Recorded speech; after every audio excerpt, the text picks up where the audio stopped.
What's up, everybody? I want to take just a couple minutes here and show you something you haven't seen from us so far, which is a lot of information about termites, wood destroying insects in general.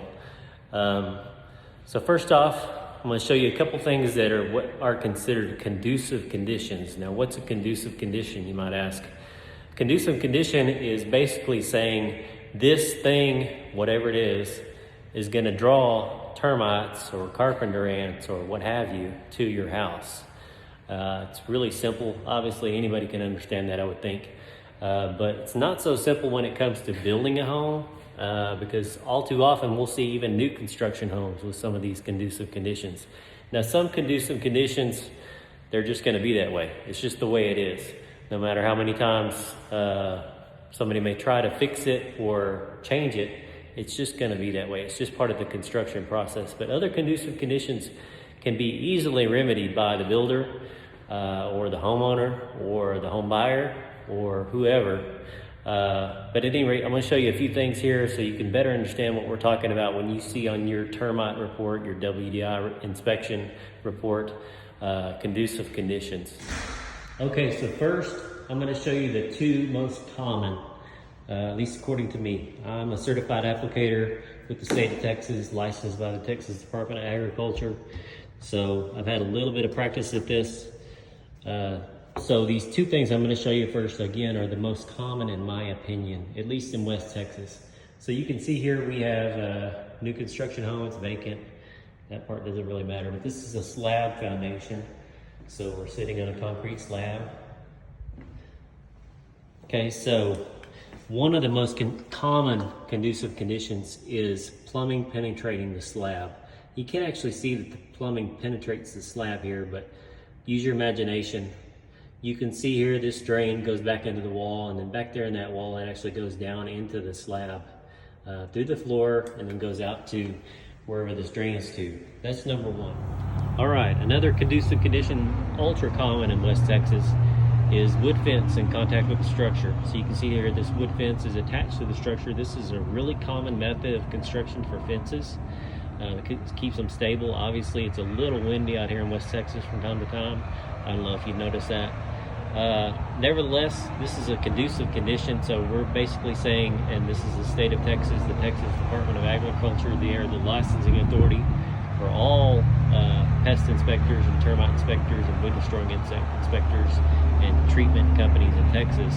They're saying that this is a conducive condition because in theory, termite could make his way up from that soil there at the bottom of your picture, up on the fence. Oh, I got some wood now. Now I got something to eat. I'm gonna look for some more. And then he climbs up into your house somehow or another. It's always possible. Rare, but possible. So this is another conducive condition. Okay, we've talked about the two most common ones. Next would be wood to ground contact, or wood pile in contact with the structure. Those are actually two different conducive conditions. As you can see here, I'm showing you some examples here. This wood's in contact with the soil. The termites are in the ground there. They make their way up the wood because they love wood, and then some way or another they find their way into your house. It's just that simple. Almost kind of crazy how simple that is, but the simplest fix for this is just getting rid of the wood. Get it away from your house, put it up against the fence, put it up against your neighbor's house. No, I'm kidding. But get it away from your house somehow. So you've knocked out two conducive conditions right there with wood to ground contact and wood pile in contact with the structure. Okay, now some other ones that I occasionally see would be form boards left in place. What is a form board, you're maybe asking?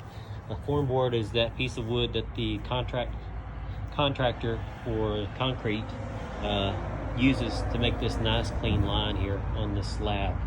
Uses it all around the house on a slab foundation or a porch or driveway or whatever. So he leaves that piece of wood in place. Now the termite is saying, oh, got some wood here. It's in contact with this slab. Maybe not such a big deal. But back here near the house, you can see how that would be a different story completely. Okay, another one that's common in West Texas is footing too low or soil line too high. Okay, so what do we see here with this particular house and just about every other house in West Texas? You see the brick veneer in contact with the ground. Technically, It's not supposed to be done that way. This is a conducive condition 100% of the time when it's like this. But West Texas builders really like doing them this way. I'm not aware of any other areas of the country where they do it like this consistently, but in West Texas, especially Lubbock area, just about every single home will be like this, new or old. But that's a kind of built-in conducive condition. Now some other ones you might see on occasion are wood rot. So, obviously your fence will start to rot. If you have rot in contact with the structure, now you have wood rot on the structure. You see this really commonly with fences, obviously. But another common location would be right back here on the garage door frame. You can see how there's wood on both sides. Eventually, those spots will begin to rot. Not today, but someday.